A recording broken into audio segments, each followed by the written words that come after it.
Control yourselves, ladies. Really. Really.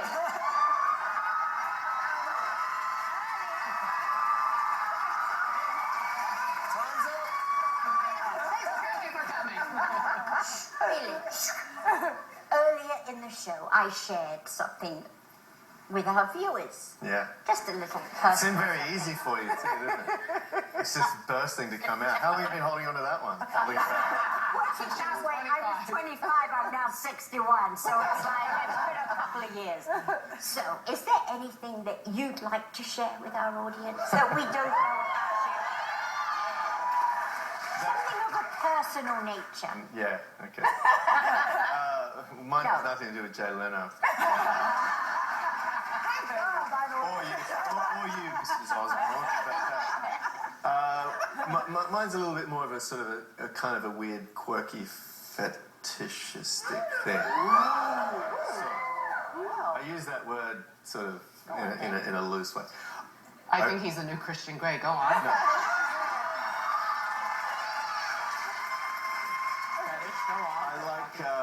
I really like hardware stores. Hardware stores? Hardware. Well, like, why? I don't know why, but I thought you were going to say feet. I don't know. I don't like feet. But that's kind of an obvious one. Who doesn't like feet? Everyone likes But how much do you like hardware stores? Like, what do you mean? I love The hardware smell. stores. I like the tactile nature of all the little bits and pieces and all the promise that they represent. Are we still going in a Christian Grey area No, here? I didn't go any Christian Grey way. That was you. Are you in there feeling the nuts and bolts? Is that what's happening when you're in the hardware? I go to hardware stores and feel nuts and bolts. Do you dress? I think you would look great in a tool belt. This is right down my alley. Go, keep going. What you got? You know, some people like office supplies. Yeah. You know? Yeah, I get it. I like hardware hardware. store. I actually quite like office supplies too. Quite manly. Oh, no, I hear you now. I'm an office supplies Yeah. person, yeah. Sort of the promise of organization and Yes. Oh, structure. now you're talking. Well, speaking of Now manly okay. pursuits. Speaking of manly pursuits and masculine pastimes, I understand that you did some traveling over your summer hiatus from The Mentalist, and you went on a surfing trip with your buddies. Is that? Oh yeah, I took this hiatus and just had a holiday. Yeah. I didn't work at all, and one of the little excursions that I took was to an island off the coast of northern Sumatra called Simalu, which is actually the closest landfall to where the tsunami was. Oh wow! Where the epicenter of the earthquake was. Wow. And it was quite incredible. But you fly from Singapore, Medan in northern Sumatra, and then you fly from there over to Simalu.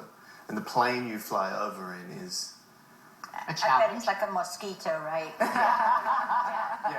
you sort of bust out to this thing. Get the soda can. Yeah, you get there and there's 4 planes covered in moss and stuff there, and then there's the little plane, and you're looking at them going, oh, not that plane. As you get closer, you realise there's actually no engine on that plane. And then there's a little plane sitting there, and you're waiting for the pilots to show up, and there's sort of a cumulative age of about 26. The 2 of them, and so fresh-faced, they're not even shaving yet. You know the producers of The Mentalist are like, he what? Not next summer. Can we talk about the show for a second? Because it's going into its 6th season. So,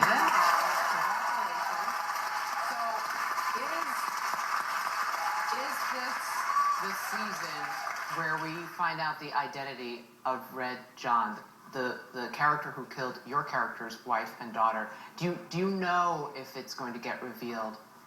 And don't even tell me it is you. Oh, what? What do you know? What can you tell us?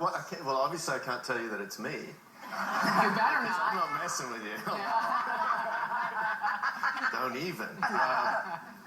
Yes. It's not me. Oh, okay, that's good. That's What good. else? Go on. Yes. We are going to reveal who Red John is.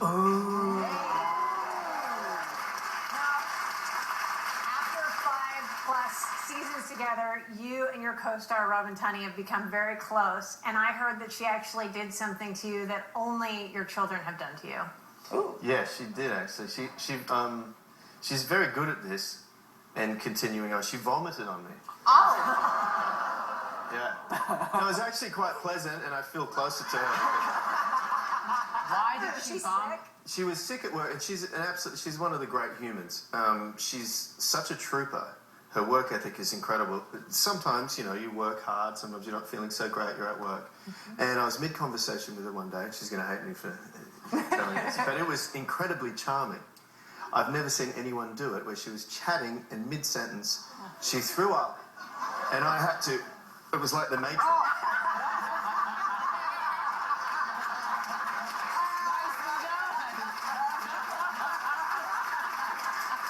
And she was going, I'm so sorry. Anyway, Now missing she a beat. finished the conversation. I mean, I throw up. It's good night. It's for me. I gotta go and have a little lie down. That's professional. Here's the wild part, though. Mrs. O threw up on me when we met. First The time first we time met, you I met. threw up on The first time. Yes. Yes. I think we're going to start a little club here. Enjoy. That's it. Simon Baker, everyone.